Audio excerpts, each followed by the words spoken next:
Selamat pagi saudara dan sahabat dimanapun Anda berada. Senang sekali berjumpa di dalam One Verse a Day. Kita mau merenungkan firman Tuhan. Mari sebelumnya kita berdoa.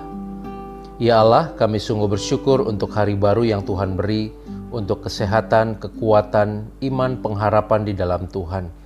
Kami mau belajar dan merenungkan firman-Mu hari ini. Biarlah Engkau hadir, melawat dan menerangi kami semua.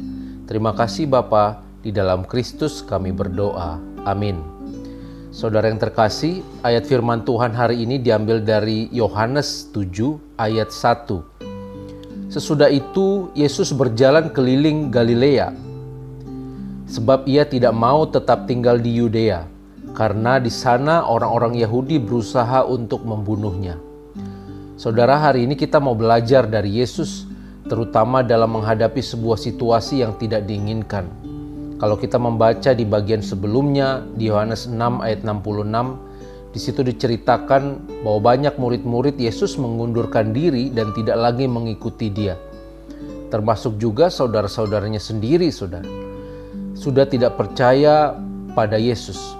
Selain itu, seperti di dalam ayat bacaan kita ini, dikatakan bahwa orang-orang Yahudi berusaha untuk membunuh Yesus. Saudara, keluarga Yesus menyarankan Yesus untuk pergi ke Yudea, bertepatan dengan momen Hari Raya Pondok Daun. Di situ Yesus dapat menunjukkan dirinya kepada banyak orang yang sudah tidak percaya tadi tentang kemuliaannya.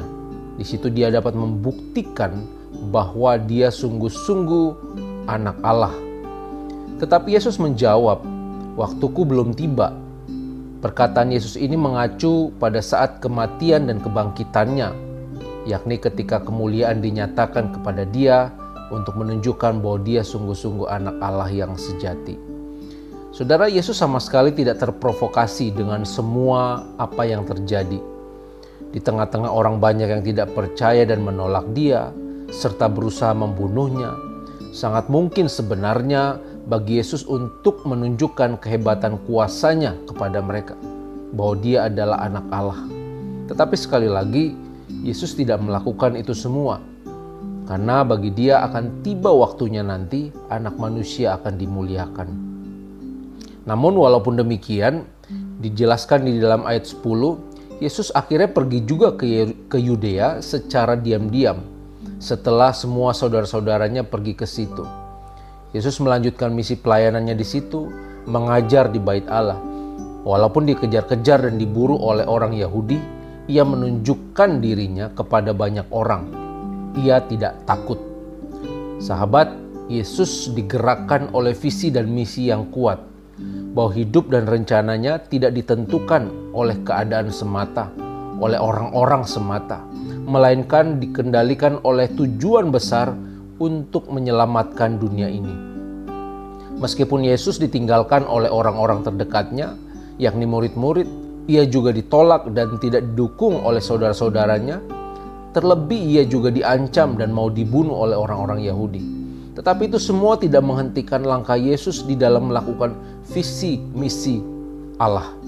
Saudara, kondisi atau keadaan tidak ideal seringkali dapat mengganggu kita dalam mencapai sebuah tujuan. Banyak orang yang tidak pernah sampai pada tujuannya, apakah itu karena ada masalah di tengah jalan, tergoda oleh hal-hal yang mampu menyesatkan, sesuatu yang tampaknya baik atau indah tetapi membuyarkan perhatian kita pada tujuan di depan. Akhirnya seseorang tidak dapat mencapai tujuannya. Ia tidak pernah sampai pada titik yang sudah ditentukan sebelumnya. Masalahnya tidak akan mungkin kehidupan yang kita jalani ini akan selalu menawarkan situasi ideal untuk mendukung kita sampai pada tujuan. Tidak akan mungkin ada situasi tanpa masalah, situasi tanpa tantangan.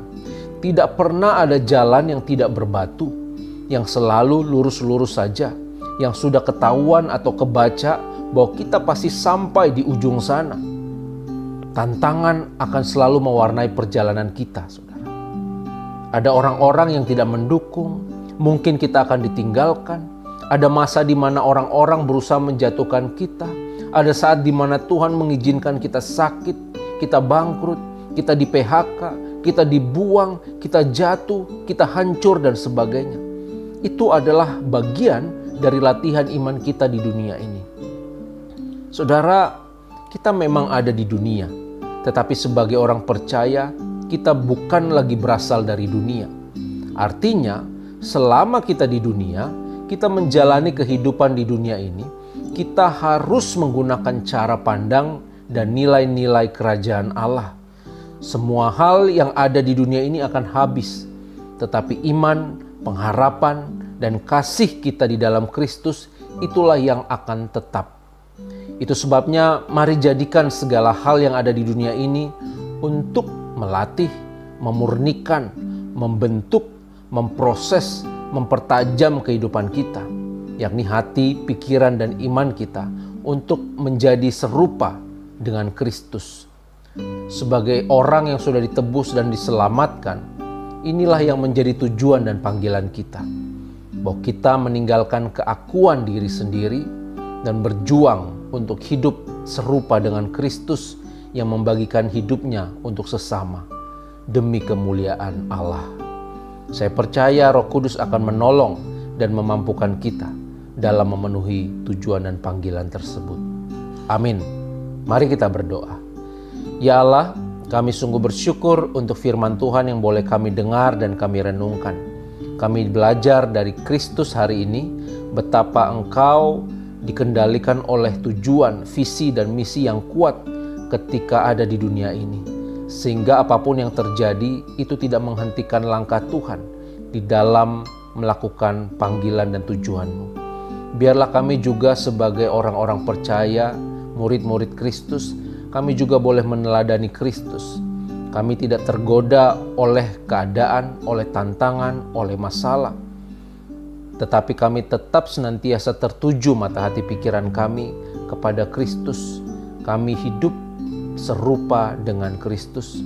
Biarlah keadaan yang terjadi ini boleh semakin membentuk kami untuk menyerupai Kristus. Terima kasih Bapa, di dalam Kristus kami berdoa. Amin. Tuhan memberkati kita semua, saudara.